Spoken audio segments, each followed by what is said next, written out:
depois nosso irmão vai fazer a palestra sobre esse assunto tão importante.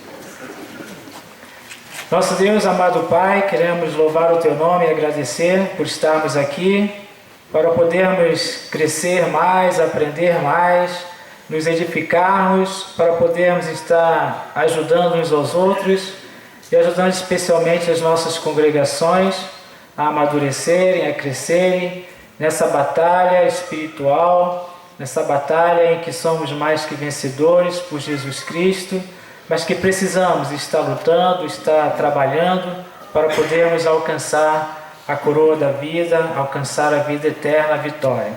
Agradecemos, Pai, pelo Messias, que o Senhor possa estar com ele, dando uma porção especial da sabedoria do Senhor, para que ele possa transmitir a Tua palavra e que venhamos a compreender e colocar em prática em nossas vidas. Em nome de Jesus, amém. Amém.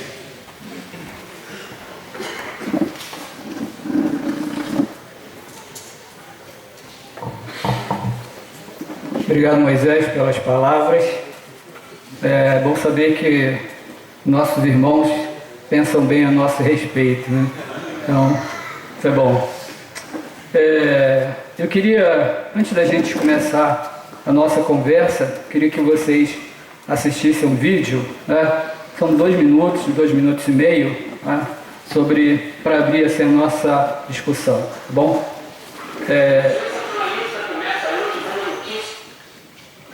Pode passar. É bastante revelador. Uma mãe de família que cometeu um crime de protesto. Ela queria ser presa. Mas por quê? Acompanhe na reportagem de Larissa Chibem. A professora Laura Dias da Silva morava aqui, nesse prédio. Aos 38 anos de idade, 12 anos de casamento e 3 filhos, ela não tinha uma rotina nada fácil. Todos os dias, além de levar e trazer os filhos, ela também cuidava da casa e tinha 2 empregos. Ou seja, não sobrava tempo para mais nada. Até que um dia, a Laura resolveu mudar de vida. Na semana passada, a Laura saiu de uma das escolas onde dava aula e passou numa loja.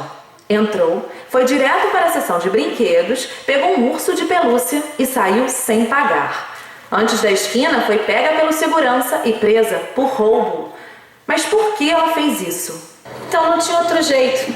Todo dia eu olhava aquela montanha de livro na minha mesa cabeceira, mas eu não tinha tempo para nada, para nada. Então agora aqui na cela eu tenho tempo. E ó, silêncio também, tranquilidade. Esse livro aqui é ótimo, muito bom. E eu também estou aproveitando para tirar o atraso dos CDs que eu não conseguia ouvir. Esse novo da Gal tá muito bom, recomendo. Neguinho, O ato de Laura causou polêmica. De um lado, as autoridades temem que as outras mães de família sigam seu exemplo. Do outro, ela está sendo considerada um exemplo feminista do nosso tempo. Apesar dela estar atrás das grades, a atitude de Laura é de extrema libertação. Eu considero seu ato mais simbólico do que a queima de sutiãs na década de 70. É um novo passo na luta pela emancipação feminina. O marido de Laura contratou um dos melhores advogados criminalistas do país para tirar a sua esposa da prisão. Ele declarou que sem ela não está aguentando a dupla jornada. Ele não pode mais trabalhar direito, nem ler o seu jornal com calma, nem ir à pelada com seus amigos. Mas Laura recusou-se a falar com o advogado. eu só vou pensar em me defender e sair daqui depois que eu ler o Grande Sertão Veredas, do Guimarães Rosa, que eu já estou mais ou menos no meio, Crime e Castigo, estou na página 2, quero terminar. E também depois de ouvir todos os CDs do Caetano, assim, dos últimos 10 anos. Os Tropicalistas também. Essa galera, né? Eu quero ouvir muita coisa.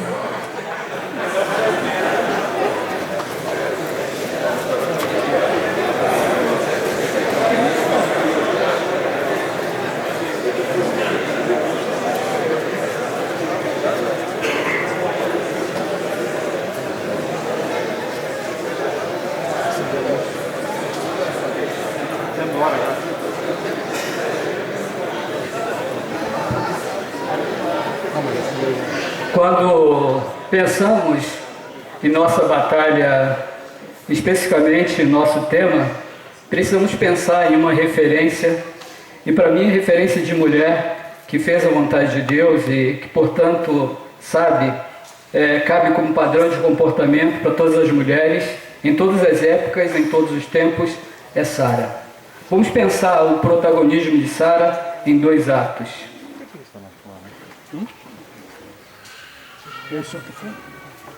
Então, lá em Neemias, capítulo 4, versículo 14, ele diz: pelejai por vossa mulher, por vossa causa.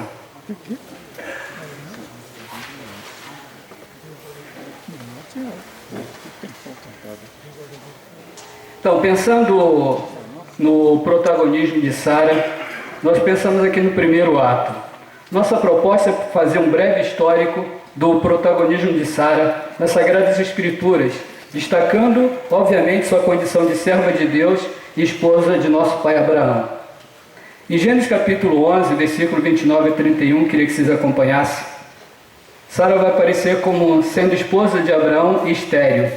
Essa informação da sua incapacidade de gerar filhos vai ser importante para a gente entender a formação da nação de Israel. Veja comigo, Gênesis capítulo 11, 29 a 31. Gênesis 11, 29 a 31.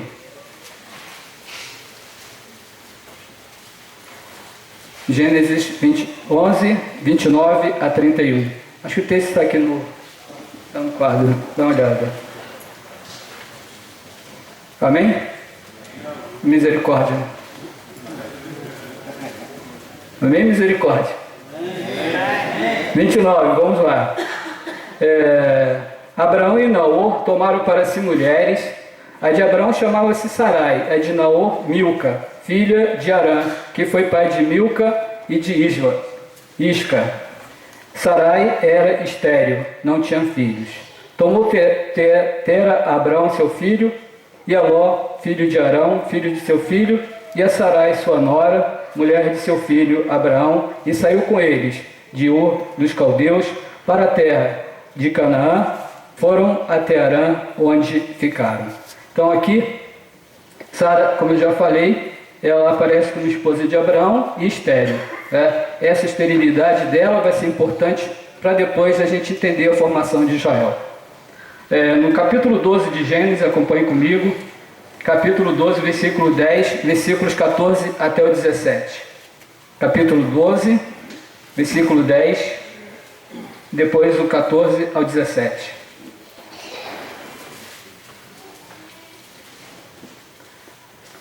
Havia fome naquela terra, desceu, pois, Abrão ao Egito para aí ficar, porquanto era grande a fome na terra. Agora pula para o versículo 14, diz assim: tendo Abraão entrado no Egito, viram os egípcios que a mulher era sobremaneira formosa. Viram-na os príncipes de Faraó e gabaram-na junto dele, e a mulher foi levada para a casa de Faraó. Este, por causa dela, tratou bem Abraão, o qual veio a ter ovelhas, bois, jumentos, escravos e escravas, jumentas e camelos. Porém, o Senhor puniu Faraó e sua casa com grandes pragas por causa de Sarai, mulher de Abraão. Então aqui ela vai protagonizar essa punição para o Egito, e, além disso, o enriquecimento de seu marido. Percebemos aqui que Abraão, para ele, quando ele fala para Sara chegar ao Egito, quando chegasse ao Egito, falava que era sua irmã, e falou assim: você é muito formosa. Quando os egípcios viram, perceberam que ela era extremamente formosa. É interessante a gente pensar isso, que Pedro depois vai pegar essa informação da beleza exterior de Sara e vai dizer que a sua beleza interior sobrepujava a sua beleza exterior. Gênesis capítulo 16, versículos 1 e 2. 16, 1 e 2.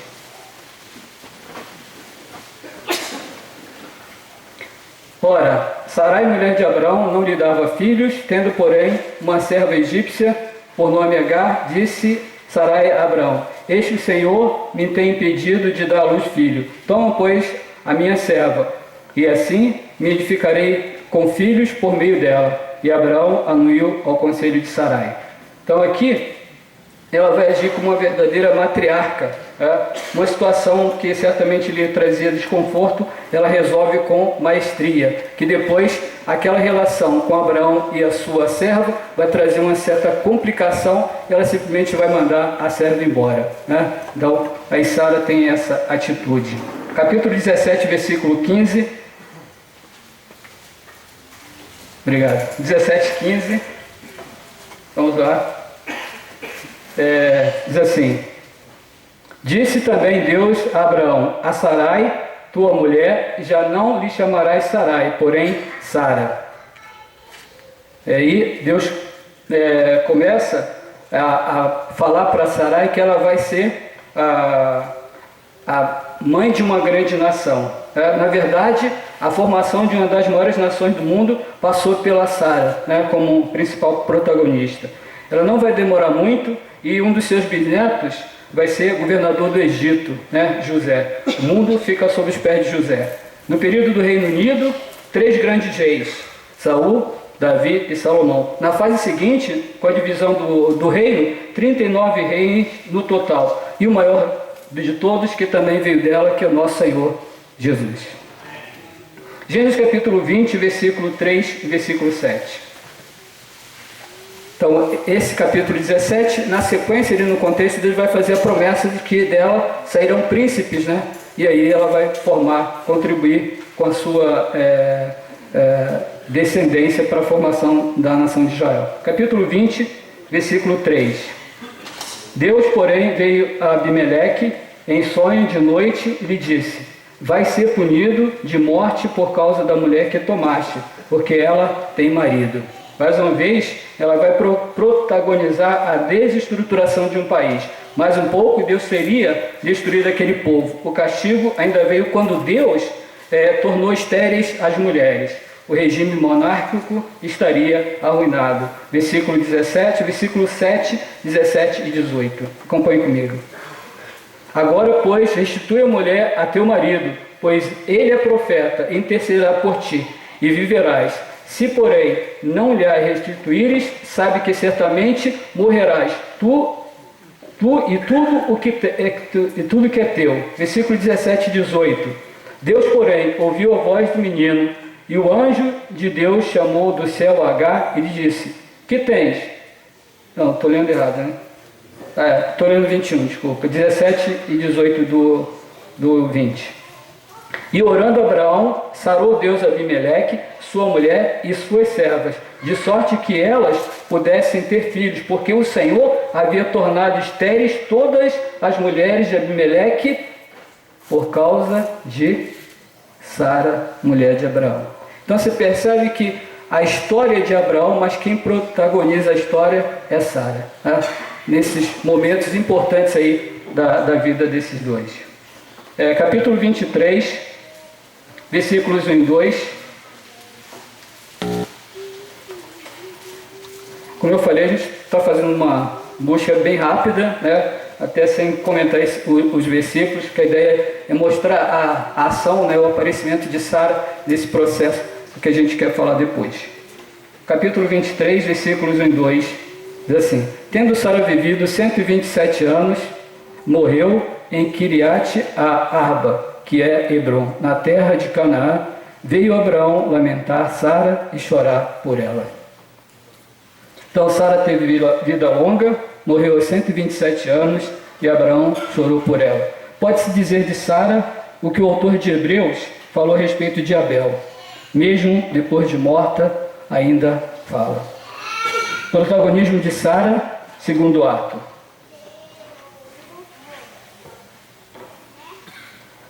Isaías 51, 1 e 2. Agora saímos de Gênesis. Isaías 51, versículos 1 e 2.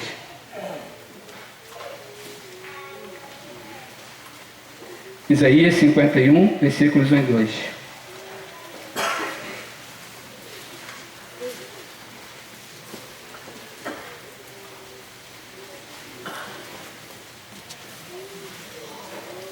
Amém? Leiamos.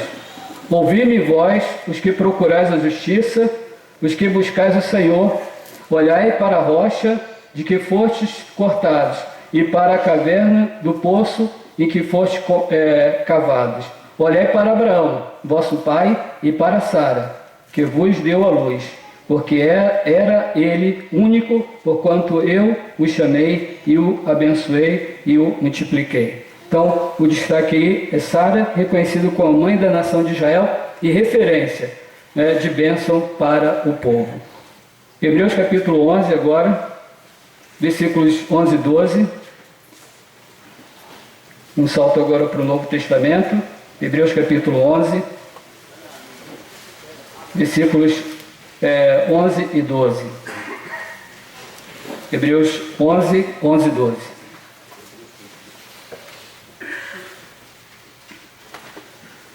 Diz assim a palavra do Senhor: pela fé também a própria Sara recebeu poder para ser mãe, não obstante o avançado de sua idade, pois teve por fiel aquele que lhe havia feito a promessa. Por isso também de um, aliás, já amortecido, saiu posteridade, tão numerosa como as estrelas do céu e inumerável como a areia que está na praia do mar. Então Sara aqui é protagonista de uma lista de mártires da fé. Salvo engano, é a única mulher da lista. Você vai perceber de repente Raabe, mas ela vai ser que vai descender de Sara. 1 Pedro capítulo 3, versículo 6. Agora Sara vai ser referência para as mulheres. 1 Pedro capítulo 3, versículo 6.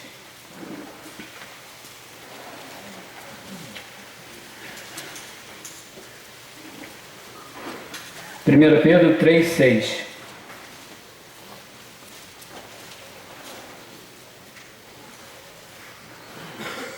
Vamos começar com o versículo 1, que a gente tem uma ideia melhor do texto.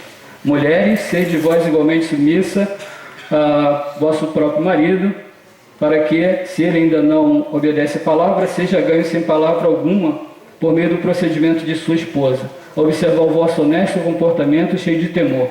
Não seja o adorno da esposa o que é exterior, como frisado de cabelos, adereço de ouro, aparato de vestuário. Seja, porém, o homem interior do coração unido ao incorruptível trajo de um espírito manso e tranquilo, que é de grande valor diante de Deus. Pois foi assim também que a si mesmas se ataviaram outrora as santas mulheres que esperavam em Deus, estando submissa a seu próprio marido, como fazia Sara, que obedeceu a Abraão, chamando-lhe Senhor, da qual vós vos tornastes filhas, praticando bem e não temendo perturbação alguma. Então aqui, Pedro coloca Sara como as mulheres como sendo filhas de Sara e consideradas mulheres santas. Então essas mulheres. E aí lembra que quando Abraão, lá em Gênesis capítulo 12, vai entrar no Egito, e os egípcios a consideram uma mulher de extrema beleza, aqui Pedro vai colocar que a beleza de Sara interior era maior do que a sua beleza exterior. E por isso as mulheres devem imitar essa beleza, esse tipo de comportamento, né? Então, essas mulheres esperavam em Deus, que tem a ver com confiança plena, tinham espírito manso e tranquilo, que são virtudes espirituais, tinham uma vida de santidade, chamada de santas mulheres. Isso tem a ver com a comunhão com Deus, eram submissas ao marido, respeito que o marido tanto precisa, consequência da obediência a Deus. Nossa grande batalha é ajudar nossas esposas a se tornarem filhas de Sara. Aqui entra nosso protagonismo nesse processo, uma vez que estamos interessados não apenas ganhar a batalha, mas também vencer a guerra. Utilizaremos 3 referências para dialogar com a gente: Abraão e Sara, Deus e Israel, Cristo e a Igreja. Para facilitar a nossa vida, eu montei uma tabela de comparação com essas 3 referências, tendo Sara como protagonista. Observemos que tanto o relacionamento de Deus com Israel, quanto o relacionamento de Cristo com a Igreja, são posteriores ao relacionamento de Sara com Abraão. E aí, a tabela. Então, se tem Sara e Abraão, Deus e Israel, eu, ou seja, você na condição de marido, Cristo e Igreja, o nosso desafio e os resultados. Eu queria que a gente pensasse um pouco mais nessa tabela, não sei se está dando para ver nitidamente, mas a ideia é que a gente alista 12 qualidades ou virtudes de Sara. Depois, baseado nessa relação de Sara com Abraão, a gente vai listar 12 virtudes da relação de Deus com Israel e depois a reação que você tem que ter, né, considerando que a sua esposa, né, tem também essas virtudes que a Sara teve, ou que você deve ajudar a sua esposa a alcançar essas virtudes. Aí você tem a igreja, as 12 virtudes da igreja, o seu desafio e resultados esperados. Então vamos pensar aqui. E aí eu coloquei eu ou você, o marido, entre Deus, né, entre Sara e Abraão, Deus e Israel, e entre Cristo e a igreja. Certamente que eu estou subvertendo aí a cronologia, né? Estamos muito lá atrás e a gente está aqui hoje. Mas a ideia é que a gente esteja entre essas referências para que a gente tenha condição de corresponder aquilo que a gente deve corresponder na condição de marido, tá? Que assim, batalhar em favor da nossa esposa. Então, por exemplo, Sara era uma mulher formosa, né?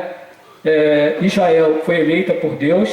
E aí você percebe que na relação de Deus com Israel, muitas vezes a Israel vai ser chamada de esposa de Deus, né? Como a igreja vai ser chamada de noiva de Cristo.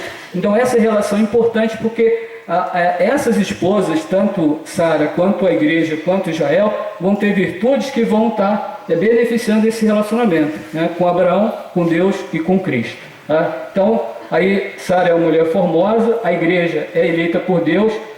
E aí, na condição de mulher formosa, o que você deve fazer com a sua esposa? Deve presenteá-la. E Cristo elege a igreja. E qual o seu desafio? Oração.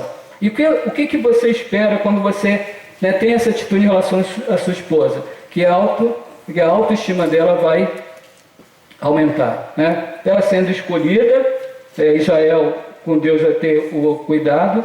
Ela sendo escolhida, você vai valorizá-la, né? Isso vai trazer para você o seu desafio é a leitura da palavra e para a sua esposa o crescimento espiritual, né? E aí, essa seria a nossa proposta. Vamos pensar nessa coluna que tem o marido, o nosso desafio e o resultado esperado. Então, presenteada, valorizada, elogiada, respeitada, ouvida, bendita, compreendida, exaltada, reconhecida, imitada, amada incondicionalmente e reproduzida. Tudo isso deve ser o perfil da nossa esposa, né? E a gente tem uma obrigação, né, de ajudar nossas esposas a desenvolver essas virtudes.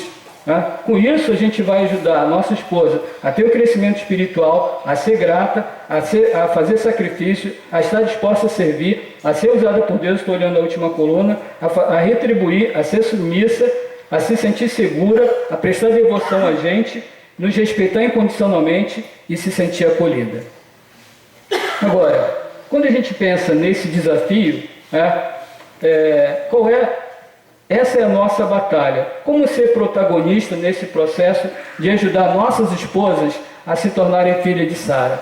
Aí eu proponho 8 passos que podem nos ajudar. O primeiro é mudança de comportamento, que tem a ver com a mudança de atitude. Segundo, pensar nas possibilidades de mudança. Terceiro, elencar quem pode me ajudar nesse processo. Quarto, estabelecer meta. Quinto, estabelecer prazos. Sexto, avaliar o progresso alcançado. Sétimo, comemorar o progresso alcançado. E oitavo, fazer a manutenção dos resultados. E aí, para o primeiro passo, mudança de comportamento, algumas perguntas são importantes para a gente. Primeiro, como está minha vida de oração? Como está minha vida em relação a Deus? Numa escala de 3 a 10, qual o meu nível de envolvimento com a igreja? Tenho sido um marido presente? Cuido bem das finanças da casa? Leio a Bíblia diariamente? Agrido minha esposa verbal ou fisicamente? Mando minha esposa, abre aspas, para aquele lugar, fecha aspas, na frente de qualquer pessoa? Tenho sido cabeça da minha casa? Numa avaliação geral, que nota minha esposa me daria como marido? Segundo passo, pensar nas possibilidades de mudança. E aí eu tenho também algumas perguntas que podem nos ajudar nesse processo. Que benefícios espirituais eu terei com essas mudanças? Como a igreja seria abençoada com o meu crescimento? Como Deus poderia me usar na sua obra? Como essa mudança afetaria diretamente meu relacionamento conjugal? Como essa mudança contribuiria para a harmonia do meu lar? Essa mudança tornaria a minha vida conjugal mais saudável? Essa mudança abençoaria o crescimento espiritual da minha esposa? Uma vida de oração efetiva me ajudaria na condução do meu lar? Um contato diário com a palavra melhoraria meu relacionamento com Deus?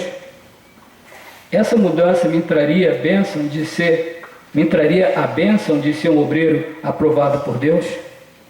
Terceiro passo, elencar quem pode me ajudar nesse processo. E eu pensei em 7 pessoas que poderiam estar nos ajudando. Deus em primeiro lugar, a sua esposa em algumas situações específicas, os pastores ou os evangelistas da sua congregação, conselheiros cristãos, irmãos confiáveis que já passaram por esse problema, membros da família de inteira confiança, e número 7, irmão em Cristo da sua congregação ou de outra congregação. Número 4, estabelecer metas. Estabeleço metas a partir das carências, das mudanças que eu quero fazer acontecer. Cuidado com as metas sem fundo. O que é meta sem fundo? Por exemplo, ler a Bíblia em um ano. Para quem está na igreja há mais de 10 anos e não leu a terceira epístola de João por completo, ler a Bíblia em um ano é uma meta sem fundos. Né? Aqui a proposta é ler a Bíblia de 10 a 15 minutos ao dia. Ler o livro de Provérbios no mês, em que há 31 dias, por exemplo, um capítulo por dia. Estamos apostando aí no poder transformador da palavra de Deus à medida que ela vai se intensificando em nossa vida. Quinto, estabelecer prazos. Para cada mudança necessária, um prazo estabelecido. Aqui pode-se considerar curto, médio e longo prazo, o que significa entender que nem sempre uma mudança radical exige longo prazo. Às vezes, em um curto espaço de tempo, a mudança ocorre. Um exemplo bacana disso se encontra lá em Atos 18, versículo 18 a 25. Faça uma lista com 10 metas para a sua vida e, por ordem de urgência, estabeleça um prazo para cada uma delas. Entendemos curto prazo de 2 a 4 semanas, médio de 5 a 12 e longo de 13 a 24 semanas. O importante aqui é ser realista, estabelecer prazos com honestidade. Sexto passo, avaliar o progresso alcançado. A gente está avançando e vai chegar um ponto que você precisa avaliar, fazer avaliação, avaliar a ação. Até que ponto você está progredindo? Então tem 3 perguntas. Cumprir as metas satisfatoriamente?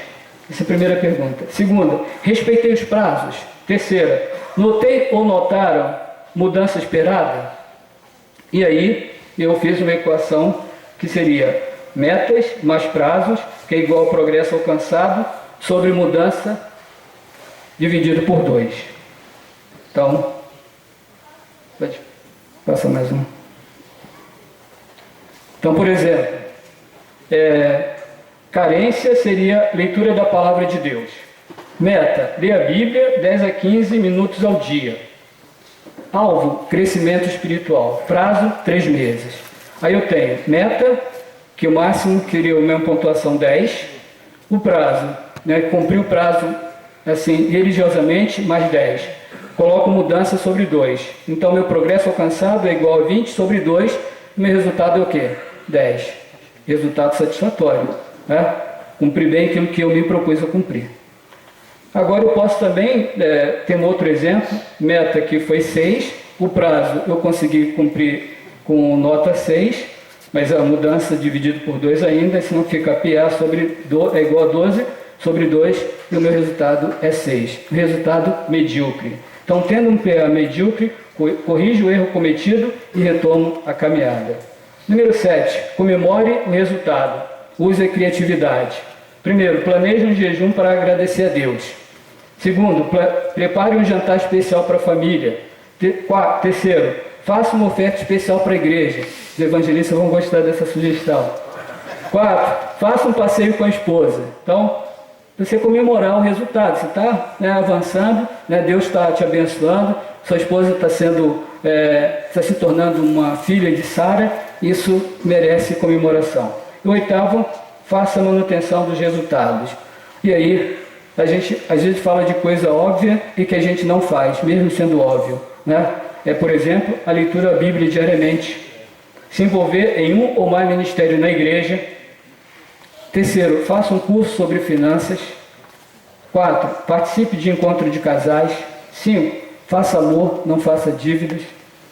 6. Presenteie sua esposa sempre. O modelo de fidelidade de Israel para com Deus é Sara.